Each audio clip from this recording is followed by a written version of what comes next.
Hello friends, welcome to Mechanical Way. दोस्तों, आज की इस वीडियो में हम जानेंगे कि कार्बोरेटर काम कैसे करता है। जो कार्बोरेटर में एयर और पेट्रोल का जो मिक्सचर रेडी होता है, उसमें पेट्रोल कहां से आता है, एयर कहां से आती है, ये सब बातें हम इस वीडियो में डिस्कस करने वाले हैं। तो वीडियो को बिना स्किप किए एंड तक जरूर देखना। और चैनल पे नए हो तो चैनल को सब्सक्राइब कर लेना, बेल आइकन को ऑन कर लेना, क्योंकि ऑटोमोबाइल से रिलेटेड वीडियो में चैनल पर अपलोड करता रहता हूं। तो चलो दोस्तों, वीडियो को शुरू करते हैं। दोस्तों, जो कार्बोरेटर होता है वो एक तरह का डिवाइस होता है जो कि एसआई इंजन में यूज होता है, यानी कि स्पार्क इग्निशन इंजन। और कार्बोरेटर का काम होता है एयर और पेट्रोल को एक निश्चित रेशो में रेडी करना। और ये जो रेडी हुआ मिक्सचर होता है ये बहुत ही ज्यादा विस्फोटक और अंतर ज्वलनशील होता है।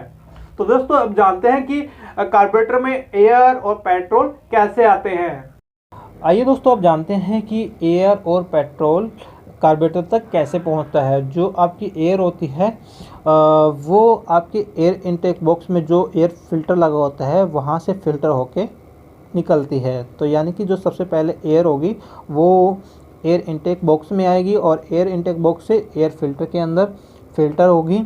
और एयर फिल्टर से एक जो एयर फिल्टर होता है, ये इनटेक बॉक्स होता है, वो एक होज पाइप के साथ कनेक्टेड होता है। तो यहाँ से जो फिल्टर एयर होगी वो होज पाइप के अंदर आएगी और होज पाइप से आपकी जो फ्रेश एयर है वो कार्बोरेटर वेंचुरी में एंटर करती है, क्योंकि होज पाइप जो होता है वो कार्बोरेटर वेंचुरी के साथ अटैच होता है।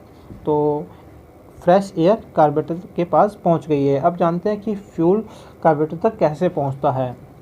जो फ्यूल होता है यानी कि पेट्रोल, वो पेट्रोल टैंक में इकट्ठा होता है। यानी कि जो सबसे पहले फ्यूल होगा वो फ्यूल टैंक में होगा और फ्यूल टैंक के नीचे की साइड में एक डिवाइस लगा होता है जिसको हम बोलते हैं फ्यूल टैप या फिर फ्यूल कॉक। इसका काम होता है मेन या फिर रिजर्व लगाने का। जो फ्यूल टैप होता है इसके पास फ्यूल पहुंचता है और यहाँ से एक पाइप के जरिए कार्बोरेटर के पास जाता है। यानी कि फ्यूल टैप से जो पेट्रोल पहुँचेगा वो फ्यूल पाइप में पहुंचेगा और फ्यूल पाइप आपके कार्बोरेटर फ्यूल इनलेट के साथ अटैच होता है। तो दोस्तों, यहाँ पर कार्बोरेटर के पास फ्यूल भी पहुंच जाता है। अब जानते हैं कि एयर और पेट्रोल ये मिक्स कैसे होता है। आइए दोस्तों, अब जानते हैं कि कार्बोरेटर एयर और फ्यूल को कैसे मिक्स करता है। दोस्तों, अभी तक आपने जाना है कि जो एयर फिल्टर होता है वह होज पाइप की सहायता से कार्बोरेटर वेंचर के साथ कनेक्टेड होता है। आप ये जो देख रहे हो सर, इसको हम कार्बोरेटर वेंचुरी बोलते हैं और ये एयर फिल्टर के साथ यहाँ पर कनेक्टेड रहता है। इस तरह से इस साइड से आपकी फ्रेश एयर फिल्टर होकर कार्बोरेटर वेंचुरी में एंटर करती है। तो यहाँ पर हमारा एक वाल्व बना होता है, इस तरह का वाल्व, जिसको हम बोलते हैं चोक वाल्व। चोक वाल्व इनका काम होता है, जब आप चोक लगाते हो तो यहाँ से एयर की सप्लाई को रोक देना, जिससे कि फ्यूल की मात्रा इंजन में अधिक जाती है और इंजन हमारा जल्दी स्टार्ट हो जाता है। तो ये हमारा चोक होती है। बस इसका ये काम होता है कि यहाँ से एयर की सप्लाई को रोकना। एक वाल्व हमारा नीचे की साइड में होता है, इसको हम थ्रोटल बोलते हैं।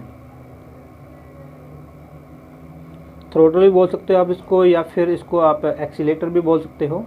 इसका काम होता है कि जब आप जितना एक्सीलेटर देते हो उतनी मात्रा में यहाँ से एयर फ्यूल का मिश्रण आगे इंजन के सिलेंडर में भेजा जाता है। दोस्तों, इसके साइड में हमारा एक फ्लोट चैम्बर बना होता है, इस तरह से। इसको हम फ्लोट चैम्बर बोलते हैं। और फ्लोट चैम्बर से हमारी एक यहाँ पर पाइप बनी होती है, यहाँ पर इस तरह से, इस तरह से। ये बिल्कुल हमारी खोखली पाइप होती है, इसको हम बोलते हैं मेन जेट, मेन जेट। और जो फ्लोट चैम्बर होता है, यहाँ पर एक पिन की सहायता से इसके साथ एक फ्लोट कनेक्ट होता है। यहाँ पर ये इस तरह का फ्लोट होता है। फ्लोट इस तरह का होता है कि ये बिल्कुल हल्का होता है और एक पिन की सहायता से इसके साथ जुड़ा होता है। और यहाँ पर हमारा एक वाल होता है इसके ऊपर लगा हुआ, इस तरह से। इसको हम बोलते हैं फ्लोट वाल, फ्लोट वाल। इसको आप फ्लोट वाल्व भी बोल सकते हो या फिर नीडल जेट भी बोल सकते हो। ये इस रास्ते को लॉक अनलॉक करता है। यहाँ पर ये जो रास्ता होता है बना हुआ, ये हमारा फ्यूल टैंक के साथ कनेक्टेड होता है। फ्यूल टैंक यानी कि पेट्रोल टैंक, फ्यूल टैंक, और यहाँ पर हमारा फ्यूल टैप लगा होता है जिससे हम मेन जरब लगाते हैं या फिर ऑन करते हैं ऑयल को। तो यहाँ से जब पेट्रोल आपका अंदर आता है तो जो फ्लोट वाल्व होता है इसका काम होता है यहाँ से पेट्रोल को रोकना और अंदर आने देना। तो दोस्तों ये जो फ्लोट होता है ये बिल्कुल हल्का होता है और एक पिन की सहायता से और यहाँ पर एक पिन की सहायता से जुड़ा होता है। जब ये फ्लोट हल्का होने की वजह से ये फ्लोट नीचे की तरफ झुका रहता है, इस साइड में नीचे की तरफ झुका रहता है। तो अब यहाँ से पेट्रोल फ्लोट चैम्बर में भरना स्टार्ट हो जाता है और जैसे इसमें पेट्रोल बढ़ता जाएगा तो ये जो फ्लोट होता है ये धीरे धीरे इस पेट्रोल में तैरता ऊपर की तरफ आएगा और जब ये ऊपर की तरफ पहुँचेगा तो एक टाइम में ये इस रास्ते को ब्लॉक कर देता है और ब्लॉक होने से यहाँ से पेट्रोल अंदर नहीं आ पाता। इसकी हमारे एक यहाँ पर एक पाइप लगी होती है इस तरह की, ये भी बिल्कुल खोखली पाइप होती है।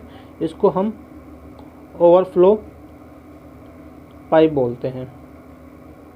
ओवरफ्लो का काम क्या होता है, ये एक इसका एक यहाँ तक ये लगी होती है कि जहाँ तक हमारा फ्लोट चैम्बर में पेट्रोल भरा जाता है उससे हल्की सी ऊपर की तरफ होती है। जब आपके फ्लोट चैम्बर में अधिक पेट्रोल आ जाता है तब यहाँ से नीचे की तरफ गिरना शुरू हो जाता है। कई बार आपने देखा होगा कि आपकी गाड़ी में यहाँ से पेट्रोल नीचे की तरफ गिरता है तो उसको बोलते हैं कि आपकी जो गाड़ी है वो ओवर हो गई है। ओवर होने का एक ही रीज़न होता है, जो फ्लोट वाल्व होता है जब ये ख़राब हो जाए या यहाँ से कोई पेट्रोल को ना रोका जाए उसके कारण ही यहाँ पर अंदर अधिक फ्यूल इकट्ठा होता है और उसके कारण ही यहाँ से निकलता है। तो दोस्तों अब जानते हैं कि ये काम कैसे करता है कार्बोरेटर। दोस्तों जब इंजन में जो पिस्टन होता है वो सक्शन स्ट्रोक में होता है। सक्शन स्ट्रोक में इनलेट वाल्व ओपन होता है, एग्जॉस्ट वाल्व क्लोज होता है। जब टीडीसी से बीडीसी की तरफ पिस्टन जाता है तब पिस्टन के ऊपर सक्शन जनरेट होती है और जो इनलेट वाल्व होता है वो कार्बोरेटर के इस छोर के साथ कनेक्ट होता है। तो जो सक्शन जनरेट होती है वो सक्शन आपके कार्बोरेटर में भी जनरेट होती है। जब सक्शन यहाँ पर जनरेट होती है तो वो कार्बोरेटर में से अपनी तरफ बहुत कुछ खींचता है, जैसे कि इस साइड से एयर को खींचेगा। जब इस साइड से एयर को खींचेगा तब दोस्तों आपने देखो जब एयर को सक किया तो पीछे से एयर बड़ी तेज़ी के साथ खींची आई, लेकिन जैसे इस रास्ते में आती है तो यहाँ पर एरिया कम होने की वजह से जो एयर की आने की रफ्तार होती है वो धीमी पड़ जाती है, यानी कि इस एरिया में प्रेशर ड्रॉप हो जाता है और प्रेशर ड्रॉप होने की वजह से जो आपका मेन जेट होता है इसके अंदर सक्शन जनरेट हो जाती है। तो इसके अंदर सक्शन जनरेट होने की वजह से यहाँ से फ्यूल अंदर की तरफ सक किया जाता है, यानी कि खींचा जाता है। तब यहाँ से पेट्रोल अंदर की तरफ गिरता है और इधर से एयर आती है। तो एक तरफ से एयर आएगी और एक तरफ से पेट्रोल गिरेगा। तो यहाँ पर आपका फ्यूल प्लस एयर का मिक्सचर मिलता है। तो दोस्तों इस एरिया में ही आपको एयर और पेट्रोल के मिक्सचर को तैयार किया जाता है। यहाँ से आपका एयर फ्यूल का मिक्सचर इंजन के सिलेंडर में जाता है और उस मिक्सचर को थ्रॉटल के द्वारा कंट्रोल किया जाता है कि आपको कितना मिक्सचर चाहिए है। तो दोस्तों ये काम होता है कार्बोरेटर का और इस तरह से आपकी गाड़ी में कार्बोरेटर से के द्वारा एयर फ्यूल के मिश्रण को भेजा जाता है। दोस्तों जो पेट्रोल का जो कंप्रेशर रेशो होता है वो 8:1 to 10:2 तक होता है। आई होप दोस्तों मेरे द्वारा दी गई जानकारी में आप कार्बोरेटर के बारे में समझ गए होंगे और आप ये भी समझ गए होंगे कि कार्बोरेटर में एयर और फ्यूल कैसे मिक्स होता है। वीडियो आपको अच्छी लगे तो वीडियो को लाइक जरूर करना और चैनल पर नए हो तो चैनल को सब्सक्राइब जरूर करना।